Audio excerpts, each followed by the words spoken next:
The irony of politics. The same power that wins elections often writes the script of defeat.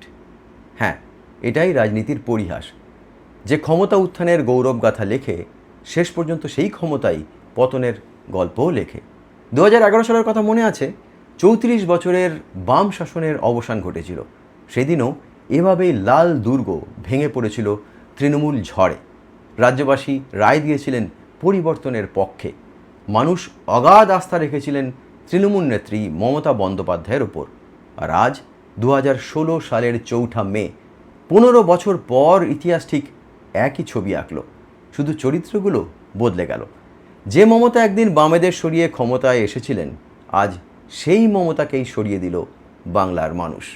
ফের নতুন ফুল ফুটল বাংলায়। ঘাসফুলকে মুছে দিয়ে রাজ্য জুড়ে পদ্ম ফুলের আভা। গণতন্ত্রের শেষ কথা জনতাই বলে। কিন্তু কেন এই পরিবর্তনের রায়? শাসক দলের ঔদ্ধত্য, দুর্নীতি, স্বজনপোষণ, মানুষের ক্রোধ, নাকি প্রবল প্রতিষ্ঠান বিরোধী হাওয়ার চোরা স্রোত? কোন ম্যাজিকেই বা রাজ্য জুড়ে গেরুয়া ঝড় উঠল? আসুন একটু পোস্টমর্টেম করে দেখা যাক। 2011 সাল বাংলার রাজনীতিতে এক যুগান্তকারী বছর। 34 বছরের বাম শাসনের অবসান ঘটেছিল। পরিবর্তন তখন শুধু স্লোগান ছিল না, ছিল মানুষের আবেগ, প্রত্যাশা আর ভবিষ্যতের স্বপ্ন।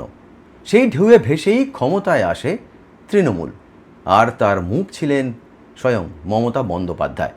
তিনি একজন যোদ্ধা, একক কারিশমায় বামেদের ক্ষমতাচ্যুত করেছিলেন।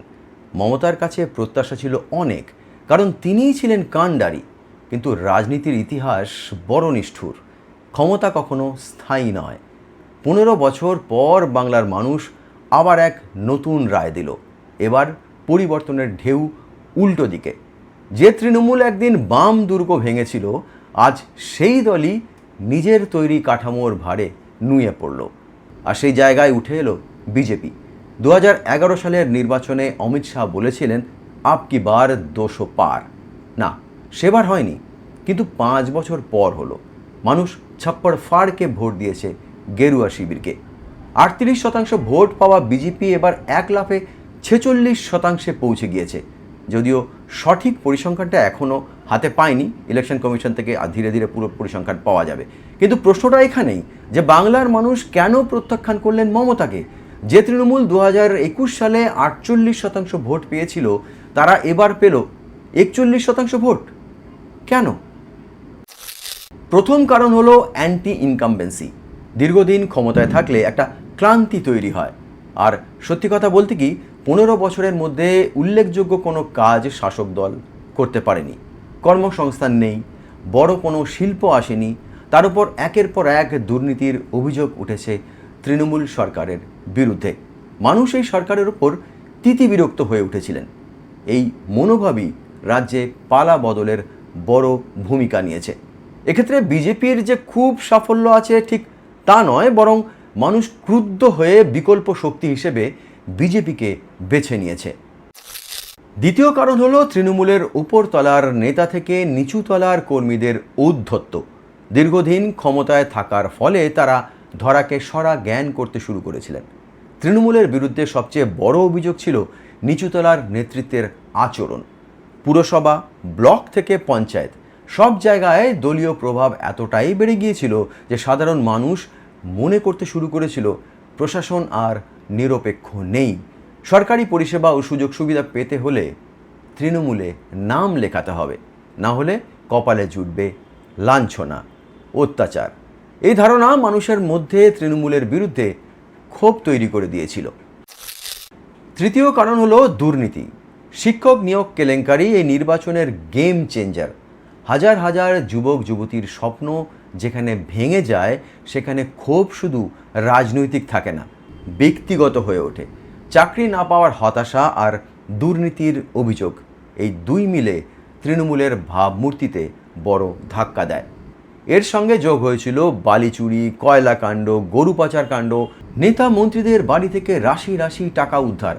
অভিযুক্ত নেতা মন্ত্রীদের বিরুদ্ধে কোনো পদক্ষেপ না নিয়ে তাদেরকেই ফের প্রার্থী করা। আরজিকর কাণ্ডে সরকারের নির্বিকার ভূমিকার কথাও মনে রেখে দিয়েছিল মানুষ। চতুর্থ কারণ হলো স্বজন পোষণ এবং পুরো সিস্টেমটাকে দলদাসে পরিণত করা। যাবতীয় সুযোগ সুবিধা একটা নির্দিষ্ট গোষ্ঠীর মধ্যেই সীমাবদ্ধ রাখা হয়েছিল। সরকারি প্রকল্পের সুবিধা, সরকারি সুযোগ সুবিধা সব কিছুতেই আর কি পক্ষপাতের অভিযোগ উঠেছিল। ফলে একটা ধারণা তৈরি হয়েছিল যে এই সরকার আম জনতার সরকার নয়। ভাতার রাজনীতিও তাই মমতাকে নবান্নে ফেরাতে পারল না। মহিলা ভোটাররাও এবার মুখ ফিরিয়ে নিয়েছে মমতার দিক থেকে। যে মহিলারাই দুহাত তুলে ভোট দিয়েছিল, দুহাত উজাড় করে ভোট দিয়েছিল মমতাকে, তারাই এবার মুখ ফিরিয়ে নিয়েছে মমতার দিক থেকে। পঞ্চম কারণ হলো এ রাজ্যে গণতান্ত্রিক পরিসরকে ক্রমশ সংকুচিত করে তুলেছিল তৃণমূল সরকার। সমস্ত সংবাদ মাধ্যমকে নিয়ন্ত্রণ করার প্রবণতা দেখা দিয়েছিল।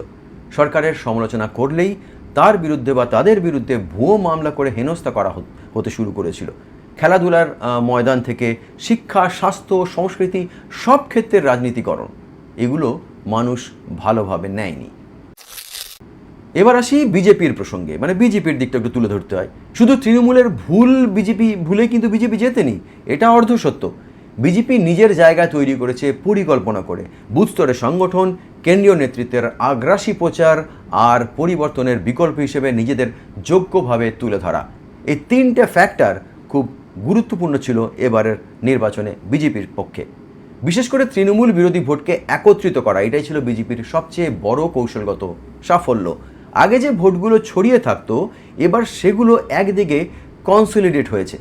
বিজেপি স্পেসিফিক হিসেব করে আসনগুলো চিহ্নিত করে প্রার্থী দিয়েছিল। 2021 সালে যে ভুলগুলো করেছিল, এবার বিজেপি আর সেগুলোর পুনরাবৃত্তি করেনি। তারকা প্রার্থীর ওপর জোর দেয়নি, দল ভাঙানোর খেলায় নামেনি। বাংলার মানে যে বিজেপির দল রয়েছে তার দুটো ভাগ ছিল, নব্য বিজেপি ও আদি বিজেপি। সেই নেতাদের মধ্যে যে দূরত্ব ছিল, সেটাও এবার কেন্দ্রীয় নেতৃত্ব মিটিয়ে ফেলতে সক্ষম হয়েছিল। ফলে রাজ্য বিজেপির সমস্ত নেতারা বা কর্মীরা মতবিরোধ ভুলে একজোট হয়ে ভোটের ময়দানে নেমেছিলেন এবং তার ফলও তারা পেয়েছেন। সব মিলিয়ে 2026-এর রায়ে একটা বার্তা স্পষ্ট যে বাংলার মানুষ দেরিতে হলেও পরিবর্তন চায়। 2011-তে যেমন লাল দুর্গ ভেঙে পড়েছিল, 2026-এ তেমনই বাংলার মাটি থেকে ঘাস ফুল ফিকে হয়ে গেল। এটাই গণতন্ত্রের সৌন্দর্য। এখানে মানুষ শেষ কথা বলে। আর রাজনীতির সবচেয়ে বড় শিক্ষা কি জানেন তো? ক্ষমতা কখনো চিরস্থায়ী হয় না। যে ক্ষমতা আপনাকে শিখরে পৌঁছে দেয়, সেই ক্ষমতাই একদিন আপনার পতনের কারণ হয়ে দাঁড়াতে পারে। আজ এই পর্যন্তই। আবার ফিরে আসবো বিটুইন দ্য লাইন্স উইথ চিনুতে এইরকমই কোনো গুরুত্বপূর্ণ খবরের চুলচেরা বিশ্লেষণ নিয়ে। সঙ্গে থাকুন, ভালো থাকুন, নমস্কার।